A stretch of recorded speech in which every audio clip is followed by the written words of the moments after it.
चिमूर येथील भिसी येथे एका सेवानिवृत्त प्राचार्य, त्यांची पत्नी आणि मुलाने त्याच्या वाहनाला हात लावला म्हणून बुधवारी एका 8 वर्षीय बालकाला अमानुष मारहाण केली, परंतु पोलिसांनी NC दाखल केली। यामुळे शनिवारी संघरामगिरीचे भंते चेतीय यांच्या नेतृत्वात भिसी पोलीस ठाण्यासमोर संतप्त जमाव धडकताच गुन्हा नोंद करून 2 आरोपींना अटक केली।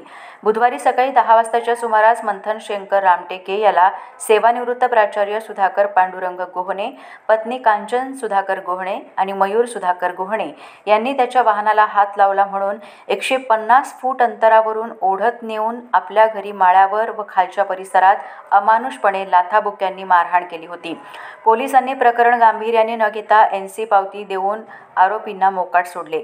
पोलिसांनी कारवाई करण्यास टाळाटाळ केली असा आरोप पीडित बालकाच्या आईने पत्रकार परिषदेत केला। शनिवारी सकाळी संघरामगिरीचे भंते डॉ. चेती यांच्या नेतृत्वात पोलीस स्टेशन भिसी येथे जनसमुदाय धडकला।